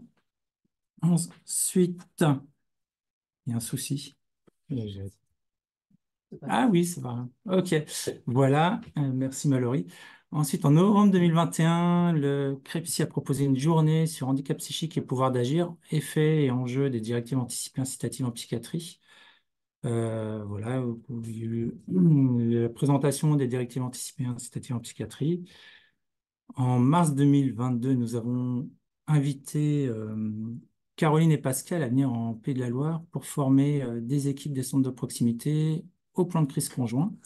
Alors nous, on s'était arrêté sur le choix du plan de crise conjoint puisque, suite à la question tout à l'heure de la recherche, c'est un des documents, déjà sur le format recto verso qui est assez court, et il y a aussi des données probantes sur l'impact du PCC qui permettait de prouver son efficacité. Donc, c'est ce qui a fait qu'on s'est arrêté sur le développement du PCC.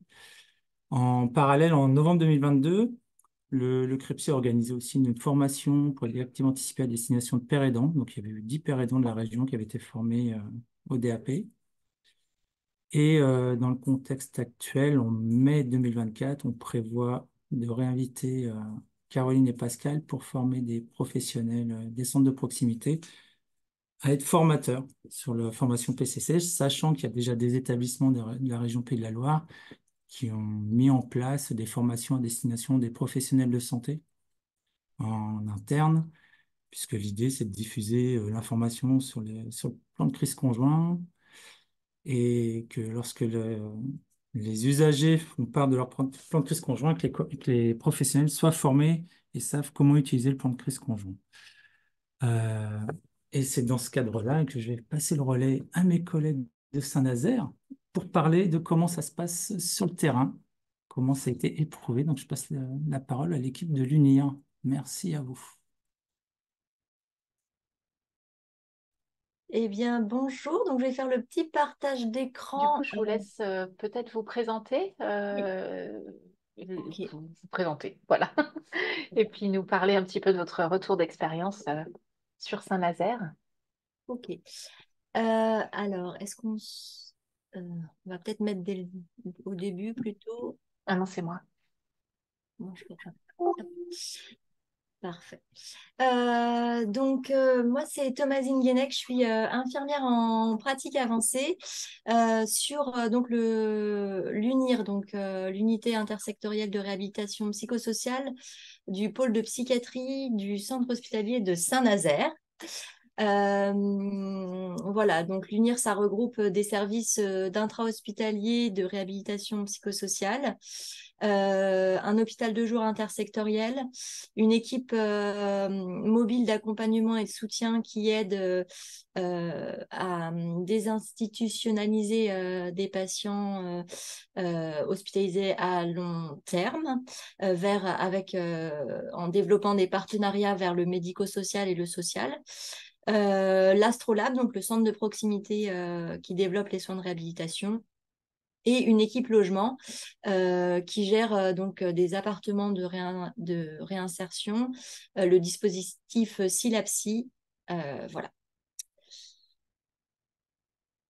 Alors moi, je suis Gwenina Guillou, je suis infirmière alors à 50% sur l'Astrolabe, donc le centre de proximité. Et par rapport à mon intervention, donc c'est plutôt sur mon 50% sur le dispositif logement Silapsi. Donc voilà. Et moi, je suis Clémentine Mijour, donc usagère, donc j'ai pu bénéficier du plan de crise et j'étais également sur le dispositif Silapsi pendant 1 an et demi. Voilà. Donc, l'idée de notre intervention d'aujourd'hui, c'était de pouvoir présenter. Alors, d'une part, pour ma part, avec mes missions d'IPA, c'était le déploiement du plan de crise conjoint sur le pôle de psychiatrie. Et puis, après notre retour d'expérience, du coup, de l'utilisation du plan de crise conjoint. Alors.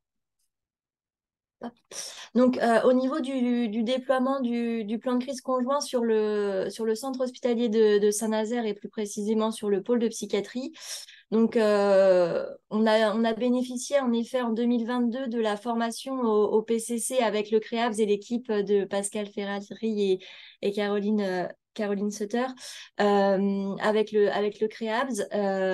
Et de là est venue l'idée de pouvoir développer cet outil-là auprès des équipes et du coup de penser à son déploiement avec le cadre, avec la CAD, la psychiatre, notamment du service de l'Astrolabe. Donc on a mis en place un projet de déploiement avec notamment un travail avec les fonctions support pour valider le document au niveau de la qualité, mais aussi travailler avec l'équipe du dossier informatisé pour pouvoir après avoir pour pouvoir le diffuser auprès des équipes. On a aussi fait un travail de lien et de réseau avec les autres établissements, c'est-à-dire on s'est rapproché des autres centres de proximité, notamment pour voir un peu ce qu'eux avaient pu mettre en place au niveau des directives anticipées en psychiatrie. des associations de familles et d'usagers pour voir si eux trouvaient pertinent de pouvoir mettre en place ce type d'outils. Et puis, on a été bien sûr chapeauté par le CREABS pour voir un peu les points de vigilance et ce à quoi il fallait qu'on fasse attention. On a essayé de construire un peu le parcours PCC, donc réfléchir comment est-ce que on pouvait proposer le PCC aux usagers. Et puis, on a bénéficié aussi d'une visio avec Madame Ferrari pour justement discuter de ce qui se passait chez nous et avoir son retour d'expérience. Et puis en 2022, on a commencé du coup à faire la communication sur le pôle de psychiatrie, donc au début essentiellement en interne, euh, voilà, auprès des différents services. On a aussi travaillé du coup avec la formation pour essayer on a obtenu en fait que les professionnels puissent se former en e-learning avec la formation proposée sur Internet et que les professionnels puissent récupérer leurs heures, voilà, et que ça rentre dans leur parcours de formation. Donc, on a fait ça en 2022. Et puis, en 2023, donc, il y a eu la formation des professionnels où petit à petit, en fait, les professionnels se forment.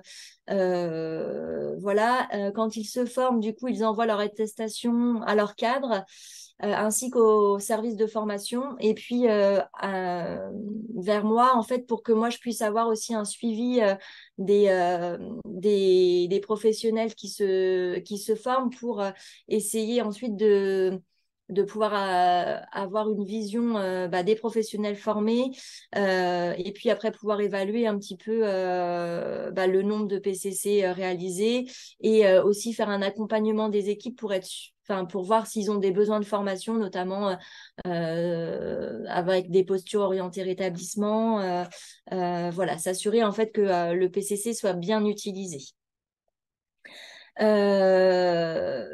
Voilà, en 2023, on a continué la communication avec des sensibilisations, des présentations. Donc, on a élargi avec le pôle avec des services d'addicto, les services de pédopsie, et on a élargi aussi au médico-social et au social par le biais de l'EMAS. Et puis, on a commencé la rédaction des PCC. Donc voilà, la mise en place de l'offre de soins a pu vraiment s'établir en 2023. Et puis les perspectives pour 2024, c'est la rédaction des process, puisque Madame Ferrari disait bien que, nous avait mis en point d'importance la rédaction de process, donc comment devenir professionnel PCC, donc c'est-à-dire comment je me forme, quels sont un peu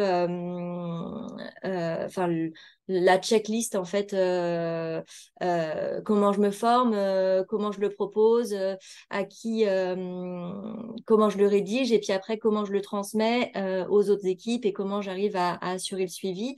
Et puis aussi le process, comment consulter un plan de crise conjoint, parce qu'il y a aussi tout ce travail-là auprès des équipes, de pouvoir les former à comment est-ce que on se renseigne de savoir si l'usager qui arrive aux urgences a un plan de crise.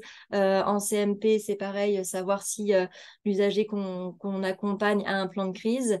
Donc voilà, ces deux process-là. Donc ça, il va falloir qu'on les rédige. Et puis la perspective d'évaluer un peu le déploiement et les besoins identifiés des professionnels formés, mais aussi des usagers, des familles, à faire un petit retour en fait du déploiement depuis un an maintenant. Et puis petit à petit augmenter l'offre de soins parce que là actuellement les PCC sont essentiellement rédigés sur l'Astrolabe pour le moment.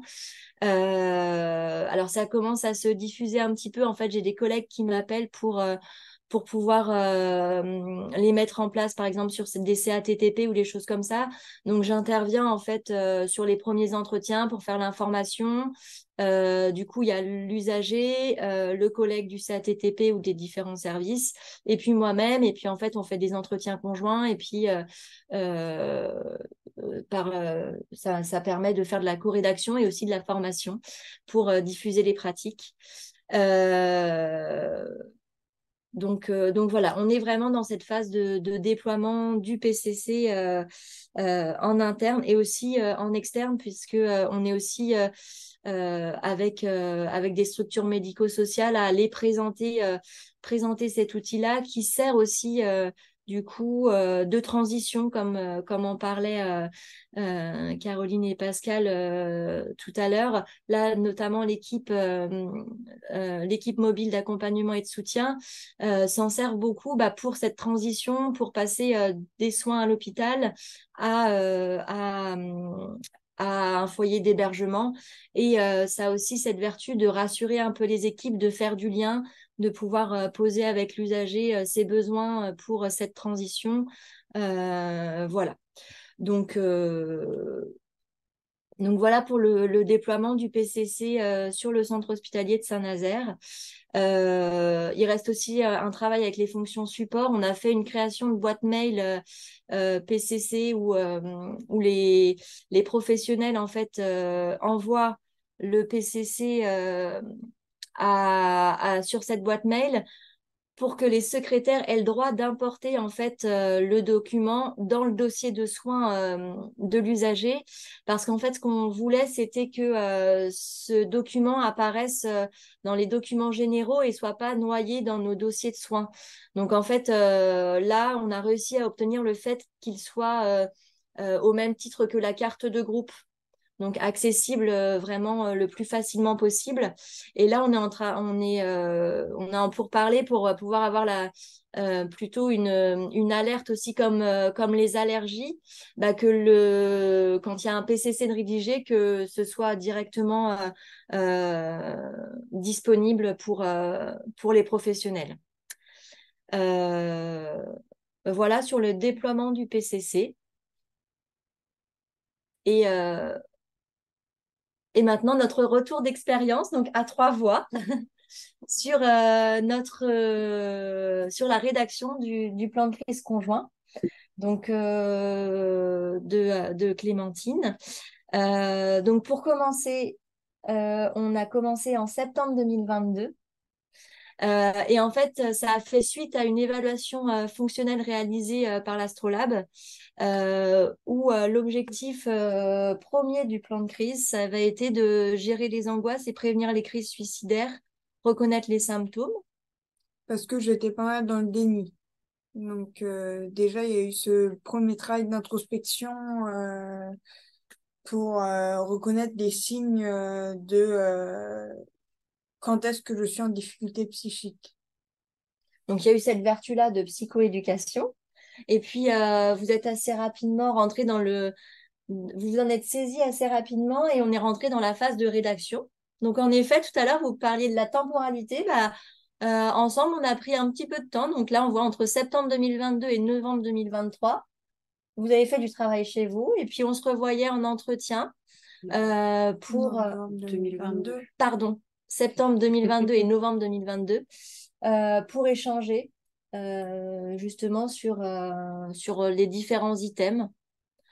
Voilà, donc il y a eu d'abord le remplissage seul, et puis après le partage aussi avec votre famille, et puis les personnes ressources qui Voilà. intervenaient autour de vous. Et je reviendrai sur la nécessité de rédiger le plan de crise à la première personne du sujet, parce que je pense que c'est ça aussi qui permet de s'approprier l'outil et, euh, et donc d'utiliser le jeu. Ça permet oui, une meilleure appropriation de l'outil et je trouvais important de revenir là-dessus, de revenir dessus. Donc, on en est arrivé à une décision partagée, à la rédaction de votre premier plan de crise à la validation en novembre 2022. Et puis, en effet, la validation, ça a été aussi, on a beaucoup insisté sur le fait que quand quand il y avait quelqu'un d'impliqué dans le plan de crise, il fallait lui en avoir parlé. Donc, c'est-à-dire que chaque personne devait savoir ce qu'elle avait à faire et qu'elle en était d'accord. Ça, on a pris le temps, je pense, d'échanger là-dessus. Voilà. Et puis après, il y a eu une consultation et une application en décembre 2022 avec une première activation du plan de crise et une hospitalisation qui a pu être programmée comme dans le plan de crise, ça avait été développé. Voilà. S'en est suivi la révision, puisque on se rend compte vraiment de l'importance de l'évolution du plan de crise. Tout à l'heure, on en parlait en off, que le plan de crise, il faut que vraiment qu'il vive en fonction de votre De évolution. l'expérience. Ouais. De votre propre expérience, ouais. Et que c'est l'expérience qui permet de valider le plan de crise aussi. Et donc, c'est marqué, pour moi, ça a été efficace la première fois, mais ça veut pas dire que tout a été efficace. Et c'est mon expérience qui me permet de dire que tout n'a pas été efficace et donc de réviser le plan de crise et d'y apporter une nouvelle touche. Voilà, ouais, c'est aussi l'apprentissage des crises, en fait. Qu'est-ce qu'on peut modifier et qu'est-ce qui est important de développer comme nouvelle stratégie. Alors, moi, dans mon retour d'expérience, c'est vrai que ce qui m'a aidé, c'était aussi le fait que vous soyez en parallèle sur des groupes de l'Astrolabe. Et tout à l'heure, vous parliez de compétences spécifiques pour développer les stratégies. Vous étiez sur un groupe notamment bien-être qui aidait à gérer le stress, à gérer les angoisses, des choses comme ça, les émotions. Donc moi, je m'appuyais aussi là-dessus pour vous aider à développer ces stratégies-là. Et moi, ça m'a permis, par exemple, d'identifier mes besoins, pardon. Et chose qui est importante dans le plan de crise parce que on parle de quoi? On parle de besoins donc et de décisions. Donc c'est vrai que ces groupes-là m'ont aidé aussi à développer le plan de crise conjoint. Mm. Et on a aussi travaillé l'autodétermination. Oui, ce qui n'était pas chose aisée dès le départ parce que j'avais tendance à toujours m'en remettre aux professionnels et etc. Et c'est vrai que le plan de crise, ça permet ça aussi, c'est que ça permet de développer une relation horizontale avec les soignants.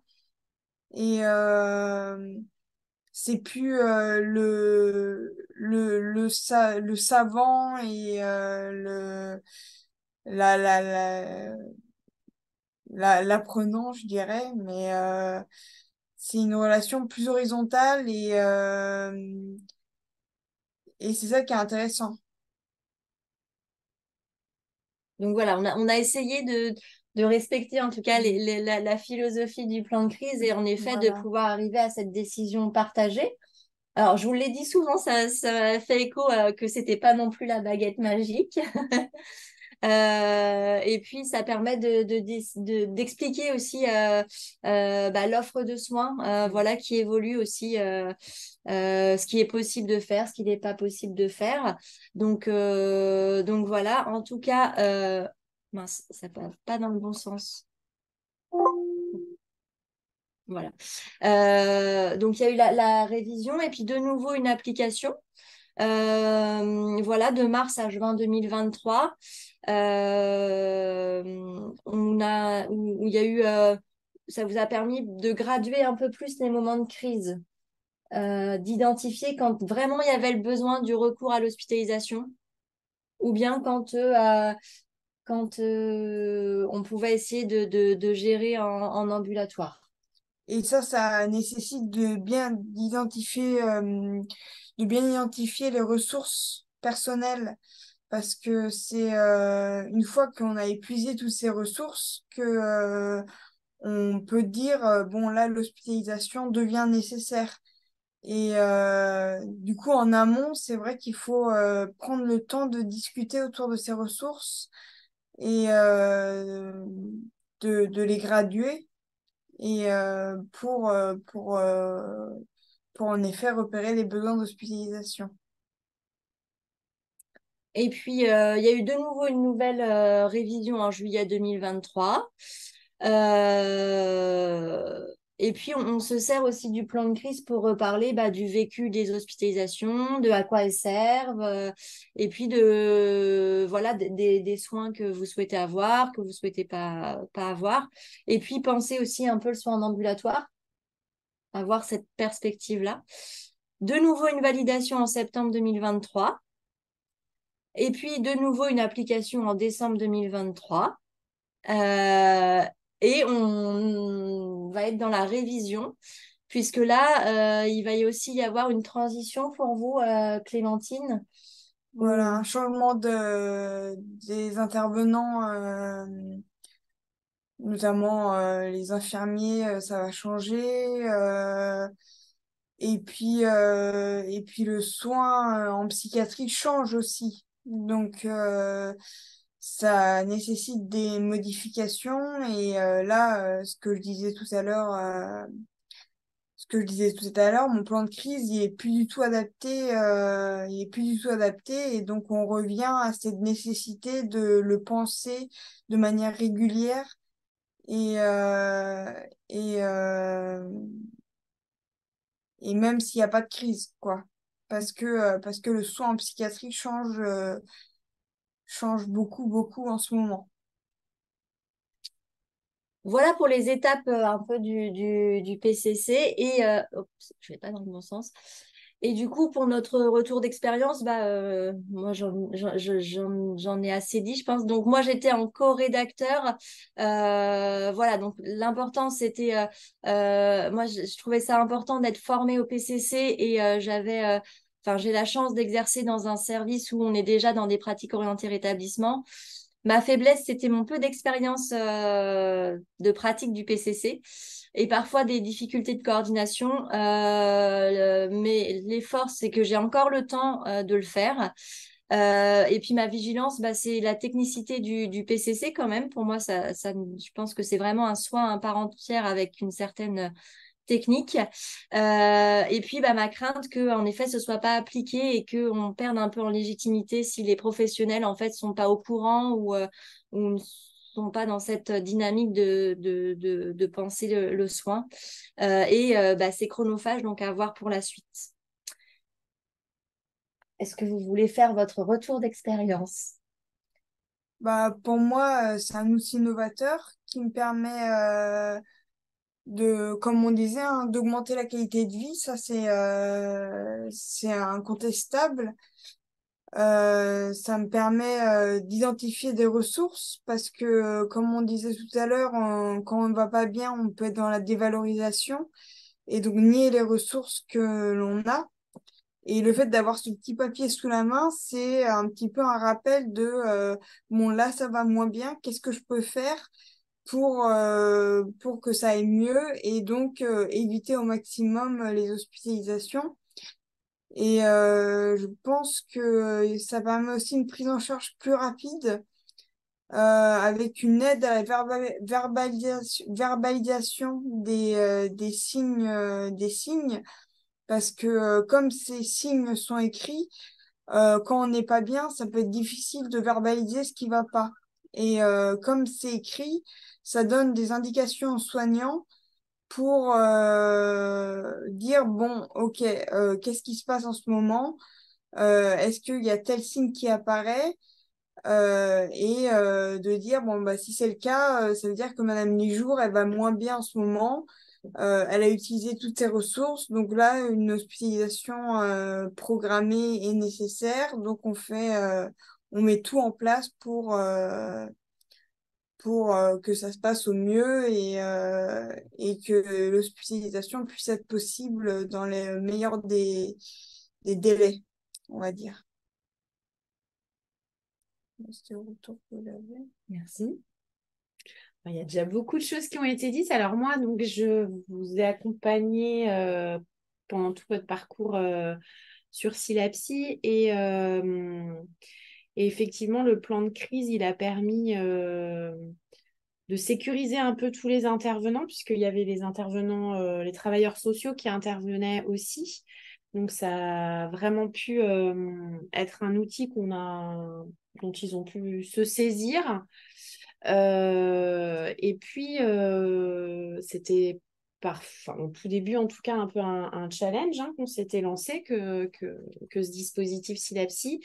Et avec des craintes au niveau des soignants, qu'il y ait des moments un peu compliqués. Et ça a permis que la responsabilité, elle soit discutée et qu'elle soit partagée entre vous et nous. Et clairement, au quotidien de l'accompagnement, ça a été bien souvent une sécurité dans notre travail ensemble, en fait. On savait qu'il y avait ça, il y avait ce espèce de contrat qui nous liait et voilà, ça a toujours été respecté, en tout cas de votre côté. Et effectivement, nous, de notre côté, ça a parfois été compliqué. Parce que comme vous le disiez, la situation, elle change. Il y a eu voilà, des fermetures de lits et ça a pu parfois nous poser problème parce qu'on ne pouvait pas répondre dans des délais qui étaient corrects, on va dire, à une hospitalisation programmée. Et que effectivement, parfois, on vous a demandé de développer et d'utiliser vos stratégies alors que vous verbalisiez le fait que vous étiez au bout de ce que vous pouviez faire. Donc ça, c'était parfois, voilà, notamment dernièrement, là, ça a été assez inconfortable en tant que soignant. Voilà. Après, il y a toujours aussi cette crainte, effectivement, de mettre des choses en place à domicile ou en ambulatoire, puisque il y avait aussi tout ce qu'on mettait en place sur l'Astrolabe, et puis de ne pas être sûr que ça allait suivre derrière. Voilà, et qu'on allait... que le pôle derrière allait pas forcément suivre le plan de crise. Voilà, mais dans tous les cas, c'est plutôt un retour très positif et on a plutôt bien réussi. Ouais. Et c'est pas fini. Et c'est pas fini. Voilà pour notre tour. Après, on est disponible pour répondre aux questions. Merci beaucoup à vous trois pour ce retour d'expérience qui est effectivement qui complète bien tout ce qu'on a entendu jusque-là. J'avais une première question qui est est-ce que finalement, Clémentine, le fait d'avoir travaillé et petit à petit d'être de plus en plus finalement compétente et sur le PCC, ça a changé votre vécu des hospices? Parce qu'il y a eu quand même 2 hospices là dans cette période-là. Est-ce que c'était les mêmes hospices qu'avant ou est-ce que finalement le fait d'avoir travaillé sur ce PCC en amont, c'était une hospice qui avait une autre, qui était différente, quoi, ou pas? Bah, c'est les hospitalisations ont plus de sens parce que on est acteur du soin. Et Mhm. donc, ça permet... euh, et donc, comme on est acteur du soin, ça permet de moins attendre des soignants, de plus aller à la rencontre des soignants. Mhm. Et moi, je dirais que c'est ça qui a changé grâce au PCC, c'est que je vais plus être à l'initiative de demander de l'aide plutôt que d'être dans une position passive où Mhm. j'attends et je suis pas contente parce que les soignants sont pas assez présents selon moi et voilà, donc ça permet d'être dans une position beaucoup plus active et donc des hospitalisations qui sont plus efficaces, si on peut parler d'efficacité. Mhm. Super. Alors, il y a quelqu'un qui demande pourquoi la psychologue dit sortir de l'urgence et de l'assistanat dans la première slide du diapo. Oui. Bah, Alors, en fait, on a fait une réunion de concertation justement au mois de décembre là pour pouvoir penser la transition, en fait, la sortie du dispositif Silapsi vers un relais CMP. Et puis j'avais appelé, enfin on s'était mis en lien avec votre psychologue et j'avais demandé un petit peu ce qu'elle elle entend, enfin comment est-ce qu'elle pensait ce plan de crise conjoint et elle disait que ça pouvait faire sortir un petit peu Clémentine de cette logique où comme elle le dit, comme vous le dites, hein, attendre un petit peu des autres tout le temps. Là, c'est vrai qu'on travaille aussi beaucoup l'autodétermination. Comment est-ce qu'on prend des décisions? Comment est-ce que on prend une décision sans en être, enfin, sans être sûr que ce soit la bonne, mais c'est la vie. Et que même si c'est pas la bonne, et ben on accompagne aussi un peu l'échec. Et puis on se dit bah c'est pas grave, on fera mieux la prochaine fois. Donc voilà, c'était cette sortie de cet assistana-là. Et puis, le travail de l'urgence, c'est que au début, vous étiez un petit peu dans le tout de suite. Et au final, on se rend compte que vous avez plein de compétences et de ressources, que voilà, vous en avez bien parlé tout à l'heure, de l'identification des ressources. Et en effet, l'objectif du plan de crise a vraiment évolué. Au début, c'était comment on obtient l'hospitalisation le plus rapidement possible. Maintenant, c'est comment finalement on peut penser aussi le soin en ambulatoire. Voilà. Donc c'était voilà, sortir de l'assistanat et sortir de cette urgence. Voilà. Je sais pas si ça répond à la question. Ouais, en tout cas, moi, ça m'éclaire bien et je me disais, bah, finalement, le plan de crise et les révisions du plan de crise à chaque fragilisation nouvelle euh, forcent tout le monde à se poser la question de ce qu'on a appris de la crise, en fait.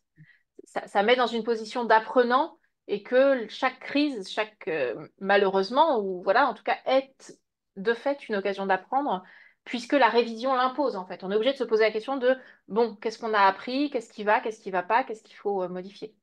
Donc c'est intéressant. Il y a une question qui date du tout début mais qui me semble intéressante à vous poser à vous, du fait de ce retour d'expérience, c'est comment est-ce qu'on pourrait imaginer enclencher un travail sur le plan de crise euh, auprès de quelqu'un qui refuse le fait d'être en relation avec des soignants psy ou qui a beaucoup de mal à accéder aux soins. Comment on peut le présenter? Est-ce qu'il y a des idées? Alors là, je pose la question à tout le monde, en fait, tous les intervenants, à Pascal aussi et Caroline. Est-ce qu'il y a des idées ou des expériences de l'accès aux soins via le plan de crise, par exemple? J'invente. Comment on peut proposer cet outil-là, y compris chez des gens qui sont un peu éloignés du soin ou qui peuvent avoir du mal à s'engager, en fait, dans le soin? Alors, je vais peut-être essayer de répondre, en tout cas dans notre contexte. Typiquement, donc le service dans lequel je travaille, au service de psychiatrie communautaire, on a plusieurs équipes mobiles, dont une équipe mobile qui va à la rencontre des patients réfractaires aux soins ou dans le déni. Et le PCC est parfois, en fait, ce qui permet l'alliance, c'est-à-dire que en fait, très souvent, ces patients sont réfractaires parce qu'ils ont vécu de la contrainte, parce qu'ils ont vécu des expériences négatives en fait de la psychiatrie et qu'ils ont enregistré et retenu que finalement accéder aux soins, c'est pire que tout. Euh, et du coup, ils ont tendance à s'en éloigner. Et en fait, c'est là que c'est intéressant ce que disait Caroline, de ne pas prendre le plan de crise conjoint dans l'ordre forcément. Le e-learning le montre comme ça, comme quelque chose de linéaire, mais dans la vraie vie, c'est jamais linéaire. C'est qu'on peut très bien partir de, en fait, qu'est-ce que vous voulez plus revivre? Alors, ça peut être la contrainte, mais ça peut être aussi la souffrance. Enfin, c'est très large, mais de repartir de là permet d'essayer de se mettre d'accord. OK, mais du coup, à partir de là, on fait quoi? Qu'est-ce que vous pouvez faire? Qu'est-ce que nous pouvons faire? Alors que la tendance des soignants, c'est aussi tout le temps de penser qu'est-ce qu'on pourrait faire pour vous? Alors que là, on va convoquer la responsabilité aussi de la personne concernée. Donc, c'est souvent un des points d'entrée, en fait, c'est plutôt de discuter de ce que la personne ne veut plus. Donc, prendre le bout par l'autre, le PCC par l'autre bout, si j'ose dire. Ça permet en fait de remonter quelque part. Bon, c'est une des dernières questions, mais dire, bon, bah, vous voulez pas ça, qu'est-ce que vous proposez comme alternative? Et qui dit alternative dit souvent intervenir plus tôt.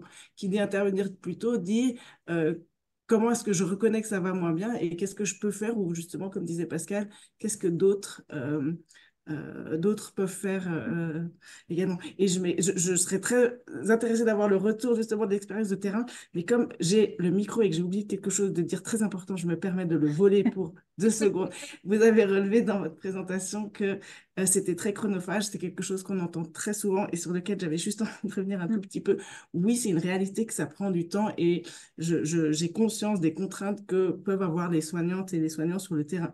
Néanmoins, il me semble que pour moi, la démarche qui est derrière, qui est d'apprendre à se connaître et à savoir comment j'arrive à mieux vivre, à mieux composer avec cette maladie, pour moi, c'est l'essence du rôle du soignant.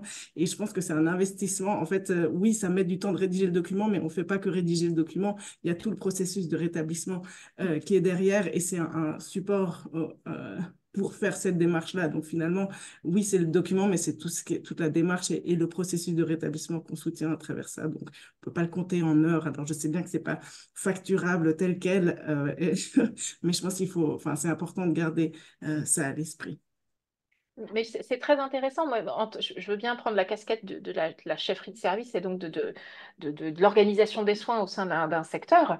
En effet, c'est faire le choix de prendre du temps soignant pour faire ça, plutôt que d'autres choix de soins. Et je pense qu'il faut vraiment être bien conscient de ça, que c'est en fait finalement, c'est aussi des choix qui concernent l'institution, qui concernent les différents services et on en gagne beaucoup, on le sait bien, que enfin, toutes les études montrent que ça diminue les hospices de contrainte, ça diminue les durées d'hospitalisation, ça diminue, etc. Parce que, et tout ça, c'est du temps soignant aussi. Mais finalement, c'est d'abord un choix très engagé de dire bah, on va mettre du temps là-dedans plutôt que de faire autre chose, en fait, et de faire d'autres. Il y a plein de choses qui prennent du temps en psychiatrie. Il y a plein d'entretiens informels, il y a plein d'activités habituelles, en fait, mais on ne questionne plus le temps que ça prend parce que ça a toujours été comme ça. Et donc, on questionne toujours le temps que prennent les nouveaux outils de soins et jamais ceux qui sont déjà en place. Pourtant, les nouveaux outils, souvent, pour plusieurs, en tout cas, ont montré des effets significatifs en termes de gains, finalement, de temps. Mais effectivement, ça prend du temps. Juste Et du coup, surtout, on peut aussi tirer partout, pardon. non, il y a pas de mal. J'allais juste dans le même sens en disant effectivement, Thomasine, qui a fait plutôt la rédaction avec Clémentine, c'est vrai ça a pris du temps, il y a eu les révisions.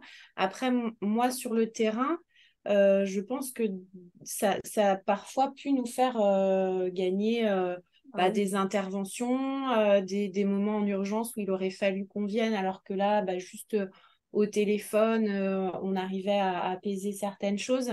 Et puis les temps d'hospitalisation, parce que avant ça, les temps étaient beaucoup plus longs. Enfin voilà, se sont considérablement raccourcis. Donc voilà, c'est quand même concrètement, effectivement, la rédaction en elle-même, c'est chronophage. Et en tout cas, c'est ce que les équipes peuvent mettre en avant aussi comme un peu un frein parfois. Mais effectivement, si on voit à long terme, il y a un gain de temps qui est considérable.